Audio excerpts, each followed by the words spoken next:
നമസ്കാരം. ഒരാണ്ടിന് ശേഷം ഒരിക്കൽ കൂടി മുണ്ടക്കയിലേക്ക് കയറുകയാണ്.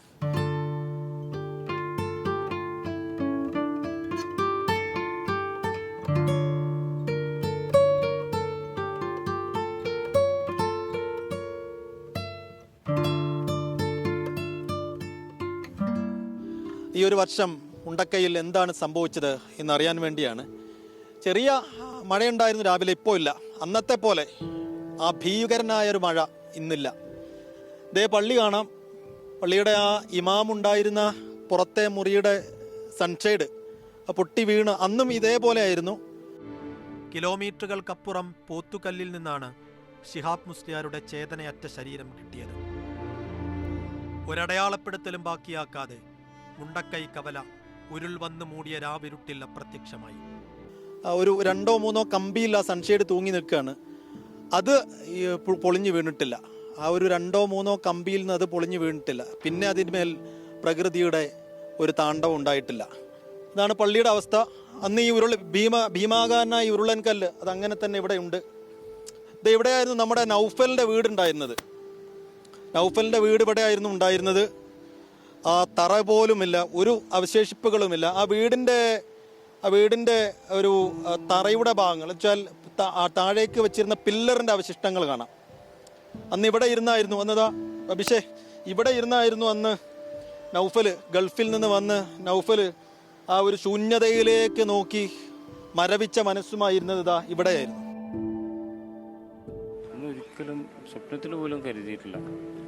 കാരണം ഇവരൊക്കെ പോകേണ്ടതായിരുന്നു. ഞാനിപ്പോൾ വന്നത് കാരണം എൻ്റെ വീട് എൻ്റെ തൊട്ട് മുകളുടെ വീടാണ്. എൻ്റെ വീടിൻ്റെ അടുത്ത് വരെ എത്തിയിട്ടുണ്ട്. ഞാനിപ്പോൾ വന്നിട്ട് ഇപ്പോൾ 1 മാസമായിട്ടുള്ളൂ. ഞാനിവിടെ ഉണ്ടായിരുന്ന സമയത്താണെങ്കിൽ ഇല്ലായിരുന്നെങ്കിൽ അവരും കൂടി ഇവിടെ വരുമായിരുന്നു.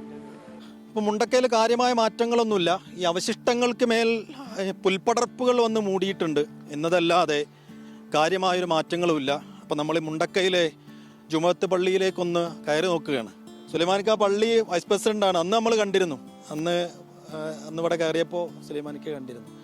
പള്ളി പിന്നീട് ഒന്നും ചെയ്തില്ല, ഒന്നും ചെയ്യാനില്ലല്ലോ അല്ലേ? പള്ളി ചെയ്ത് എന്താ ചെയ്യേണ്ടത്? ജനങ്ങൾ താമസിക്കുകയാണെങ്കിൽ നമുക്ക് പള്ളി ശരിയാക്കാം. എന്തായാലും വളരെ ഗൗരവത്തിലാണ് ഇതിനെക്കുറിച്ച് ആലോചിക്കുന്നത്. പിന്നെ സർക്കാരിൻ്റെ പെർമിഷൻ കിട്ടണം, എന്തെങ്കിലും ചെയ്യണം. പഴയതുപോലൊരു വാസം സാധ്യമാവോ എന്നുള്ളത് അറിയില്ല, ഉറപ്പില്ലല്ലേ? ഒരിക്കലും ഇല്ല. ഇവിടെ ഒരു 10-20 കുടുംബങ്ങൾ എങ്ങനെ താമസിക്കും ഒരു നാട്ടിൽ? ഒരിക്കലും അത് സാധ്യമല്ല എന്നുള്ളതാണ് ഇപ്പോഴത്തെ കാഴ്ചപ്പാട്. പിന്നെ കമ്മിറ്റി ഒന്നും തീരുമാനിച്ചില്ല, അങ്ങനെ അവിടെ നിൽക്കുന്നു. കമ്മിറ്റി തൽക്കാലം അങ്ങനെ നിർത്തിവെച്ചിരിക്കുകയാണ്, ഒന്നും ചെയ്യാതെ. കാരണം സർക്കാരിൻ്റെ ഒരു പെർമിഷൻ്റെ ആവശ്യമുണ്ട് ഇതിൽ. എന്തായാലും ഒന്ന് വൃത്തിയാക്കി കുറച്ച് കാര്യങ്ങൾ ചെയ്യണമെന്നുണ്ട്. പക്ഷെ എന്തായാലും സർക്കാർ പറയാതെ നമുക്ക് പെട്ടെന്ന് കയറി ഒന്നും ചെയ്യാൻ കഴിയില്ല. അപ്പോൾ പള്ളിക്ക് ഇനിയൊന്നും ചെയ്യാനില്ല. ഇതിൻ്റെ ഒരു പുനരുദ്ധാരണം അത് എന്തിന് പുനരുദ്ധരിക്കണം എന്നതാണ് ചോദ്യം. കാരണം ഈ പള്ളിയിൽ വരാൻ ഇവിടെ ആളുകളാരും ബാക്കിയില്ല, അതുകൊണ്ടൊന്നും ചെയ്യാനില്ല. അന്ന് ഇതിന് അകത്ത് നിറയെ ചെളിയായിരുന്നു. ആ ചെളിയൊക്കെ ഇപ്പോൾ കട്ട പിടിച്ചിട്ടുണ്ട്. പിന്നെ കുറേയൊക്കെ ഉൾഭാഗമൊക്കെ കഴുകി വൃത്തിയാക്കിയിട്ടുണ്ട്. പള്ളിയുടെ ഉള്ളിലേക്ക് വന്നാൽ നമുക്ക് പള്ളിയുടെ അംഗസ്നാനം നടത്തുന്ന നമ്മൾ വുളു എടുക്കുക എന്ന് പറയും. ആ ഭാഗമൊക്കെ നല്ല വൃത്തിയായിട്ട് തന്നെ ഇപ്പോഴും ഉണ്ട്. ഇപ്പോഴും വൃത്തിയായിട്ട് തന്നെ കിടപ്പുണ്ട്.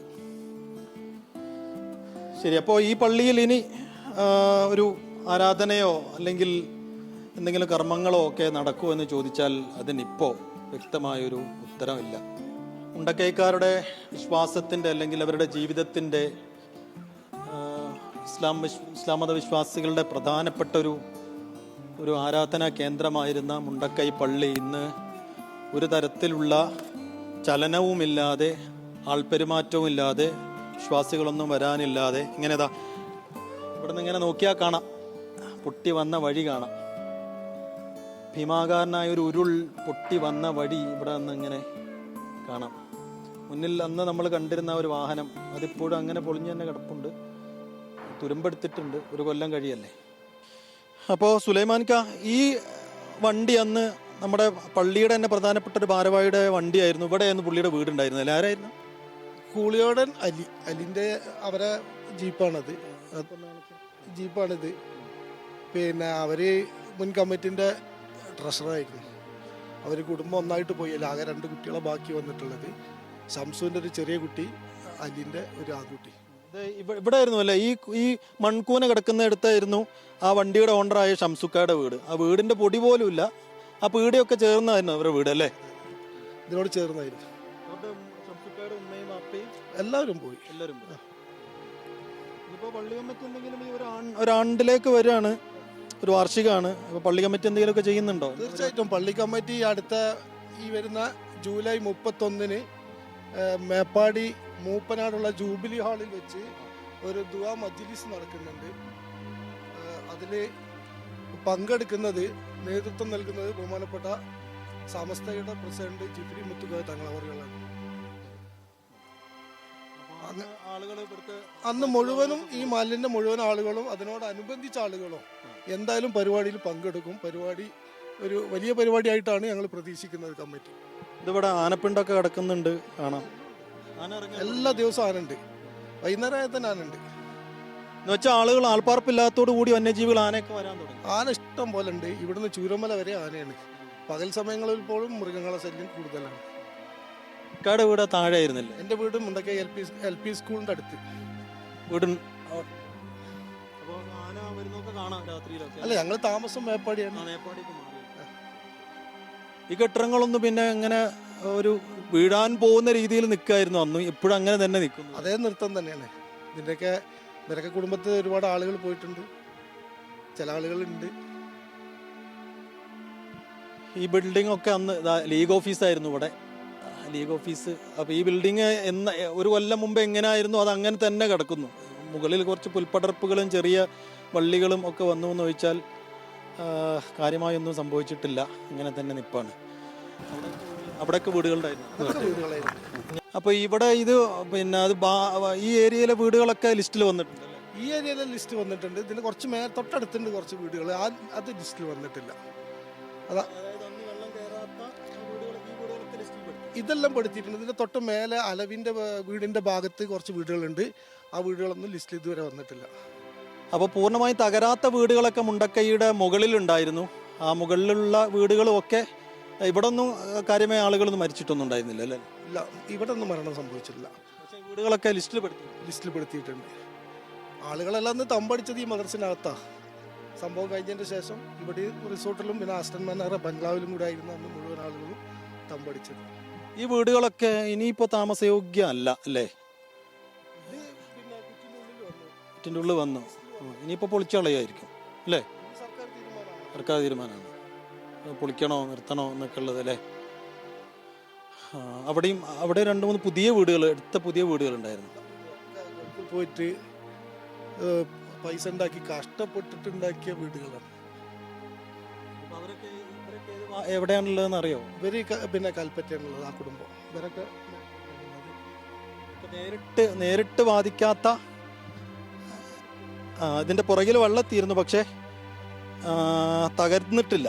നല്ല വീടുകളൊക്കെ, പക്ഷേ ഇനിയൊന്നും ചെയ്യാൻ പറ്റാത്ത അവസ്ഥയിലാണ് വീടുകളൊക്കെ ഉള്ളത്. ഇതാണ് നമ്മുടെ മുനബ്ബിറുൽ ഇസ്ലാം മദ്രസ. ഈ മദ്രസയിലായിരുന്നു അന്ന് ആളുകളൊക്കെ ഒരു ഫസ്റ്റ് ഷെൽട്ടർ എന്ന രീതിയിൽ അല്ലേ? ഇതിനകത്തായിരുന്നു ഒരുപാട് ആളുകൾ താമസിച്ചിരുന്നു അന്ന്. ഇവിടുന്നാണ് പിന്നീട് പിന്നെ ചൂരമല കടന്ന് മേപ്പാടിയിലേക്ക് പോയത്. എന്ന് വെച്ചാൽ ഈ ബിൽഡിങ്ങിന്, ഈ മദ്രസയ്ക്ക് ഒന്നും സംഭവിച്ചിട്ടില്ല, ഫ്രഷാണ്. പക്ഷേ ഈ മദ്രസ ഇനി പ്രവർത്തന സാധ്യമല്ല, കാരണം കുട്ടികളില്ല. ഈ മദ്രസയിൽ തന്നെ പഠിക്കുന്ന ഒരുപാട് കുട്ടികൾ മരിച്ചുപോയി. ഇനി മദ്രസ പ്രവർത്തിപ്പിക്കണം എന്നുണ്ടെങ്കിൽ കുട്ടികൾ വേണം, മുണ്ടക്കൈ പഴയ പോലെ ആവണം. അങ്ങനെ ആവുമോ എന്ന് ചോദിച്ചാൽ ഇപ്പോൾ നമുക്ക് ഉത്തരവില്ല. എന്താണ് ഈ മദ്രസയുടെ ഭാവി എന്താ സുലൈമാൻ കൈനി? മദ്രസന്റെ ഭാവി ഇപ്പോൾ ഞങ്ങൾ പെരുന്നാളിന് ഇവിടെ നിസ്കരിച്ചു. പക്ഷെ മദ്രസ ഞങ്ങൾ നിലനിർത്തും, കമ്മിറ്റി നിലനിർത്തി കൊണ്ടുപോകും. ഇത് വേണ്ട എല്ലാ സൗകര്യങ്ങളും ഇവിടെ ചെയ്യും. അത്യാവശ്യം പുറത്തുനിന്ന് വരുന്ന ആളുകൾക്ക് നിസ്കരിക്കാനുള്ള കാര്യങ്ങളൊക്കെ സൗകര്യം ചെയ്യണം എന്നുള്ളതാണ് ആഗ്രഹം. അതിനെ തൽക്കാലം നിലനിർത്തി കൊണ്ടുപോവുക. ഇവിടെ പഠിച്ചിരുന്നൊക്കെ എത്ര കുട്ടികൾ പോയിട്ടുണ്ടോ? പഠിച്ചിരുന്ന ഒരുപാട് കുട്ടികൾ പോയിട്ടുണ്ട്. ഖത്തീബ് ഉസ്താദ് ഉൾപ്പെടെ പോയില്ലേ? ഖത്തീബും പോയി. ഖത്തീബ് പള്ളിയിൽ അതെ. ഖത്തീബ് ഉസ്താദ്, അന്നത്തെ കമ്മിറ്റിന്റെ വൈസ് പ്രസിഡന്റ്, ട്രഷറർ, അവരെല്ലാം പോയി. നാടേ പോയില്ലേ? ില്ല. അപ്പോൾ ഈ ഒരു വേദന നിറഞ്ഞ ഓർമ്മയാണ് ഈ മുനബ്ബിറുൽ ഇസ്ലാം മദ്രസ. കാരണം അതിൻ്റെ അകത്തേക്ക് നമുക്ക് കയറി നോക്കാൻ കഴിയില്ല. കാരണം പഴയ ബെഞ്ചുകളും കുട്ടികളുടെ പഠന സാമഗ്രികളൊക്കെ ഇങ്ങനെ അതിനകത്തുണ്ട്. അത് കാണുമ്പോൾ നമുക്ക് വലിയ വിഷമമാണ്. അതുകൊണ്ട് അതിനകത്തേക്ക് നമ്മൾ കയറുന്നില്ല. ഇപ്പോൾ 2ാം ക്ലാസ്സിന്റെ ഹാജർ പട്ടികയാണ്. ഹംന മുഹമ്മദ് സിനാൻ, ഇഹാൻ മുഹമ്മദ് അഹമ്മദ് ഫിനാൻ, ഫഹ്മിൻ സിയാദ്, ആയിഷ ആമിന, ഫദ നൂറ, ഷഹന സലാം, ഇത്രയും കുട്ടികളാണ് ഇവിടെ 2ാം ക്ലാസ്സിൽ പഠിച്ചിരുന്നത്. മുനവ്വിറുൽ ഇസ്ലാം മദ്രസയിലെ ബെഞ്ചിലൊന്നിൽ അലക്ഷ്യമായി ചിതറിക്കിടന്ന ഹാജർ ബുക്കിൽ കണ്ട പേരുകളാണ്. എല്ലാം അടങ്ങി മുണ്ടക്കയിലെ പുല്ലുകളിൽ മഞ്ഞു പൊടിയുന്നൊരു പുലരിയിൽ വീണ്ടും മദ്രസയിൽ ബെല്ലടിക്കും. കുഞ്ഞുകുടയും ചൂടി വരിവെള്ളം തേവിയും നനഞ്ഞൊട്ടിയും ഹാജർ പട്ടികയിലുള്ളവരാരെങ്കിലും ഇനിയും മദ്രസയിലേക്ക് എത്തുമോ? അവരാരെങ്കിലും ജീവനോടെ ഉണ്ടാകുമോ? ഉറപ്പില്ല. ഇനി കുഞ്ഞുങ്ങളാരെങ്കിലും എത്തിയാലും പേരുകൾ ഉറക്കെ വിളിച്ച് ഹാജരെടുക്കാൻ ശിഹാബ് ഉസ്താദ് വരില്ല. ഇവിടെയൊക്കെ പാടികൾ കാണാം. ഈ പാടികളിലൊന്നും ഇപ്പോൾ ആരും ഇല്ലല്ലോ അല്ലേ? അതിനകത്തൊന്നും ആരുമില്ല. അവിടെയാണ് നല്ല വീടുകൾ. ഇപ്പോൾ നേരത്തെ സുലൈമാനിക്ക പറഞ്ഞ പോലെ ഗൾഫിൽ പോയി കഷ്ടപ്പെട്ട് വെച്ച നല്ല ഫ്രഷ് വീടുകൾ അപ്പുറത്തൊക്കെ ഉണ്ട്. ആ വീടുകളിലൊന്നും ഇതൊക്കെ ലിസ്റ്റിൽ കയറി കഴിഞ്ഞു ഈ വീടുകളൊക്കെ. അതുകൊണ്ട് അവരൊക്കെ ബന്ധുവീടുകളിലേക്കൊക്കെ മാറിയതാണ്. പക്ഷേ നല്ല ഫ്രഷ് വീടുകൾ ഇനി എന്ത് ചെയ്യാൻ പറ്റും എന്നുള്ളതാണ് ചോദ്യം. അത് അഭിഷേകിൻ്റെ ഉള്ളിലേക്കൊക്കെ വെച്ച് ഒക്കെ അതിൻ്റെ മുറ്റത്തൊക്കെ വലിയ പുൽപ്പടർപ്പുകൾ വന്ന് മൂടിക്കഴിഞ്ഞു. വാസയോഗ്യമാണോ എന്ന് ചോദിച്ചു കഴിഞ്ഞാൽ വീടൊക്കെ വാസയോഗ്യമാണ്. പക്ഷേ ഈ നാട്ടിൽ എങ്ങനെ ഈ വീട്ടിലിപ്പോൾ വീട്ടുകാർക്ക് താമസിക്കണം എന്നപ്പോൾ അവർക്ക് ആഗ്രഹമുണ്ടെങ്കിലും ഈ വീട്ടിൽ ഇവർ മാത്രം എങ്ങനെ വന്ന് താമസിക്കുമെന്നൊരു ചോദ്യമാണ് ബാക്കിയാവുന്നത്. ഇതിൻ്റെ അപ്പുറത്തേക്കൊക്കെ വീടുകളുണ്ട്. അപ്പുറത്തുള്ള ഈ കുന്നിനപ്പുറത്തേക്കുള്ള വീടുകൾ ലിസ്റ്റിൽ വന്നിട്ടില്ല. ഇതാ ഈ വഴിയിലൂടെ ഇങ്ങനെ വന്നു കഴിഞ്ഞാൽ ഇവിടെ ഒരു നല്ല വീടുണ്ട്. ഇപ്പം നേരത്തെ സുലൈമാനിക്ക് പറഞ്ഞ പോലെ ഗൾഫിൽ പോയി കഷ്ടപ്പെട്ടുണ്ടാക്കിയ 2 വീടുകൾ ഇവിടെ ഉണ്ട്. ഇതാ ഇവിടെ നമ്മൾ പറഞ്ഞ പോലെ 2ഓ 3ഓ വീടുകൾ നേരിട്ട് വെള്ളം ഇങ്ങോട്ട് കയറി പറ്റാത്ത മുണ്ടക്കയിലെ ബാക്കിയായ എന്ന് വെച്ചാൽ മുണ്ടക്കയിൽ പൊളിയാതെ തകരാതെ ബാക്കിയായ ഒരു 4 വീടുകൾ. ആ 4 വീടുകൾ ഇങ്ങനെ റോ ആയിട്ട് നമുക്ക് കാണാം. അതൊക്കെ ഫ്രഷ് വീടുകളാണ്. ഈ വീട്ടിലൊക്കെ ഇനിയും താമസയോഗ്യമാണ്, നിൽക്കുകയും ചെയ്യാം. പക്ഷേ മുണ്ടക്കയിൽ എങ്ങനെ ഇവരൊറ്റക്ക് താമസിക്കുന്നതാണ് ചോദ്യം. പക്ഷേ നല്ല വീടാണ്. ഇതൊക്കെ നല്ല ഫ്രഷ് വീടാണ്. ഇത് ആരുടെയായിരുന്നു വീട്? ഇത് നമ്മളെ മനാഫ് എന്ന് പറഞ്ഞ ആളെ വീടാണ്. എല്ലാം പുറത്തു പോയി കഷ്ടപ്പെട്ടുണ്ടാക്കിയ വീടുകളാണ്. ബാങ്ക് ലോണാണ് കൂടുതൽ ഇവർക്കൊക്കെ ഈ വീടുകൾക്കൊക്കെ. ഇത് ബാങ്ക് ലോണാണ്. നമ്മളെ ബഷീറിൻ്റെ വീടാണ്. ഇത് തൊട്ടടുത്ത് നജ്മുദ്ദീൻ്റെ വീടാണ്. ഇവരൊക്കെ വിദേശത്ത് പോയി ഒരുപാട് കഷ്ടപ്പെട്ടിട്ടുണ്ടാക്കി. ഇപ്പോൾ ഇവിടെ ഇവരൊക്കെ നാട്ടിലുണ്ടോ? ഇല്ല, അവരൊക്കെ ഇതുവരെ ഉണ്ടായിരുന്നു. ഇപ്പോൾ കുറഞ്ഞ ദിവസമായിട്ടുള്ളൂ തിരിച്ചു പോയിട്ട്. ഇനിയിപ്പം ഇവിടെ വന്ന് ജീവിക്കൽ സാധ്യമല്ല. ഇനി ഒരിക്കലും ഈ നാട്ടിൽ വന്നിട്ട് ഈ 4 കുടുംബം എങ്ങനെ താമസിക്കും?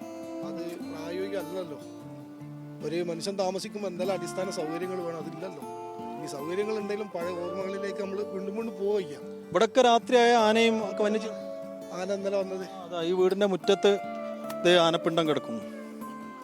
വീടിന്റെ മുറ്റത്ത് ഇത് ആനപ്പിണ്ടം കിടക്കുന്നു. അപ്പോൾ ഈ വീടിന്റെ മുറ്റത്ത് വരെയാണ് ആന എത്തിയത്. ഇന്നലെ വന്നല്ലേ? ഇന്നലെ വന്നതാണ്. വൈകുന്നേരം ഉച്ചയ്ക്ക് ശേഷം ഒന്നും ഇങ്ങോട്ട് ഒറ്റയ്ക്ക് വരാൻ കഴിയില്ല. എല്ലാം കൊണ്ടും വിഷമം തന്നെയാണ്. സന്തോഷത്തോടെ ജീവിച്ചിരുന്ന ഒരു നാട് പെട്ടെന്നൊരു ദിവസം അല്ലേ നനച്ചിരിക്കാതെ എങ്ങനെയാവുമെന്ന്. കഴിഞ്ഞ ഒരു വർഷം മുമ്പ് ഈ ദിവസം ഇങ്ങനെയൊന്നും ആയിരുന്നില്ല അവിടെ. ഇല്ല, ജൂലൈ 29 വരെ നല്ല മഴ ഉണ്ട്. 29, 30 നല്ല മഴയാണ്. പക്ഷെ ഇതിങ്ങനെയൊന്നും സംഭവിക്കും എന്നുള്ളത് അറിയുന്നില്ല. ചെറിയ പൊട്ടൊക്കെ വരികയാണെങ്കിൽ പുഴയിൽ കൂടെ ഒഴുകിപ്പോകും എന്നുള്ളതല്ല പ്രതീക്ഷിക്കുക. പക്ഷെ ഇത് ഈ ഒരു 1-2 നാടിനെ മുഴുവനായിട്ട് കൊണ്ടുപോകും. പള്ളിയുടെ മുകളിലേക്ക് വെള്ളത്തൊന്നും ജീവിതത്തിൽ ഒരിക്കലും നിങ്ങൾ അഭയം തേടുന്ന സ്ഥലമാണ് ഒന്ന് മദ്രസ, ഒന്ന് പള്ളി. ഞാനടക്കം 2018-ലും 19-ലും എൻ്റെ കുടുംബം, എൻ്റെ സുഹൃത്ത് സലീമിൻ്റെ കുടുംബം പള്ളിയിലാണ് താമസിച്ചത്. 2 ദിവസം ആ പള്ളിയാണ് പോകുന്നത്. നമ്മളേറ്റവും കൂടുതൽ സുരക്ഷയായിട്ട് കണ്ടിരുന്നതാണ് പള്ളി മദ്രസ.